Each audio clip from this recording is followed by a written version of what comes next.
तो hello guys, तो आज हम बात करने वाले हैं जनजातीय विद्रोह कारण जो 1767 से 1931 तक चला था। ठीक है, इसके क्या क्या कारण था जनजातीय विद्रोह का होने के कारण में, इस पे हम टॉपिक से बात करेंगे। ठीक है, झारखंड के विभिन्न वर्गों द्वारा, झारखंड के देखिए एक वर्ग नहीं, विभिन्न वर्गों द्वारा झारखंड के विरुद्ध किए जाने वाले विद्रोह में जनजातीय विद्रोह का सर्वाधिक महत्वपूर्ण स्थान है।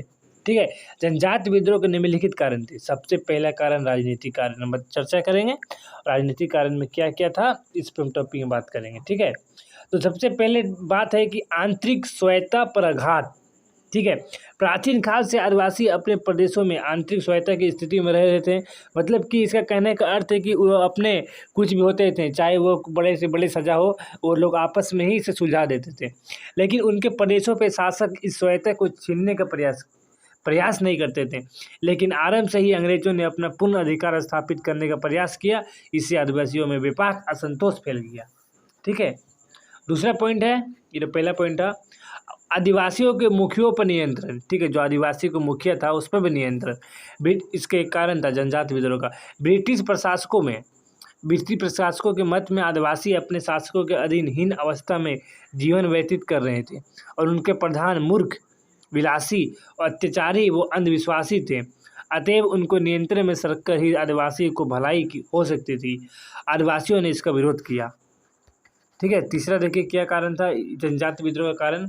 तीसरा था कि जो हम क्या पढ़ रहे हैं, पॉलिटिकल पर, राजनीति पढ़ रहे हैं। ठीक है, आदिवासी के प्रदेशों पर अधिकार, जनजातीय विद्रोह के कारण में आदिवासियों के प्रदेशों पर अधिकार। अंग्रेजों ने आदिवासी के प्रदेशों पर अधिकार कर लिया और उनके आने के पहले आमतौर पर किसी शासन ने ऐसा नहीं किया था।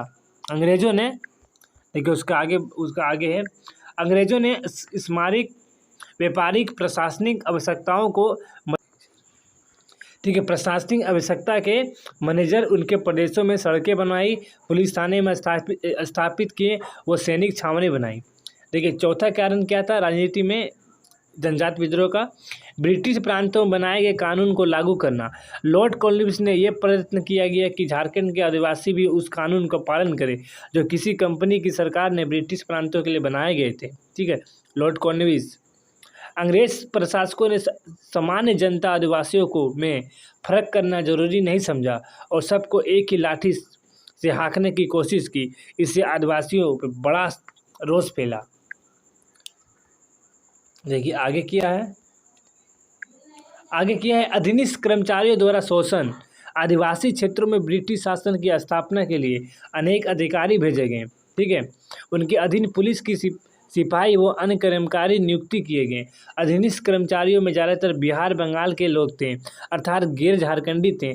इन कर्मचारियों ने भोले भले आदिवासियों को निर्दयतापूर्ण शोषण किया। ठीक है, देखिए राजनीति में सब, और आखिरी पॉइंट है राजाओं जमींदारों का असंतोष।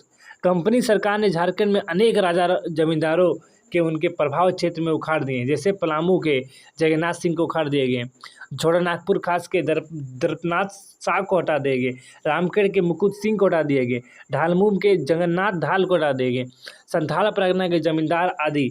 इससे राजाओं और जमींदारों में बड़ा असंतोष फैला और उन्होंने कंपनी सरकार के विरुद्ध आदिवासी को भड़काना शुरू कर दिया गया।